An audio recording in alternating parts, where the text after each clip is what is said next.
We took urgent emergency action this morning outside Bellingham City Hall to protect the safety of all people who have been living unsheltered on the lawn, members of the public who wish to conduct civic business, and employees of the city, the county, and businesses in and around our civic center. I authorized this action only after careful thought and consideration and consultation with key people in our organization, because it occurred in advance of our stated deadline. We had posted a notice on Tuesday of this week indicating our intention that campers would leave by Friday. We initiated the cleanup early because we received credible information from multiple sources that caused us to accelerate our plans.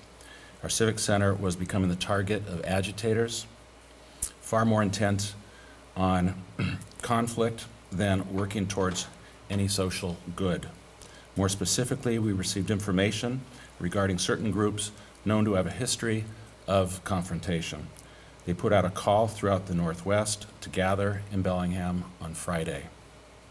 We acted today to reduce the risk of further injury, violence, and vandalism by those who are using the plight of our community's most vulnerable to further their own agenda.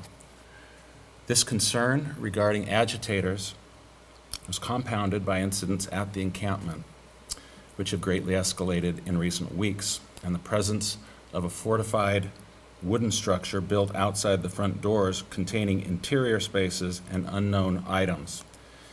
This was also the location from which a person threw a rock through the mayor's window several days ago. We have seen tensions rise and an increase in fights and violence, threats to people who walk by, mental health episodes, likely drug transactions, and other criminal behavior. This is in addition to serious public health risks caused by human and animal waste, refuse, lack of mask wearing, and social distancing necessary to prevent COVID-19. Let me give you some background. A tent encampment began on the lawn in front of City Hall in mid-November, later expanding to the north lawn of the Central Library. Many who are experiencing homelessness have been staying at the encampment, aided by volunteers working as a collective, accepting donations, providing food and other necessities as an occupied protest.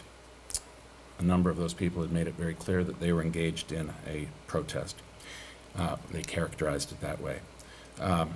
Their object, bringing attention to the needs of those who are unsheltered. Encampment residents, along with their advocates, seek additional winter shelter from their local governments. We have acknowledged this need, and we are making solid and diligent progress towards that end. During the course of our negotiations, the number and nature of incidents at the site have greatly escalated, especially in recent weeks. Tensions flared further during a confrontation last Friday, when intentional agitators joined peaceful protesters as we tried to clear a safety zone around City Hall. The actions of these agitators, many of whom we believe came from outside of Bellingham, were a disservice to people who are experiencing homelessness and put them at increased risk.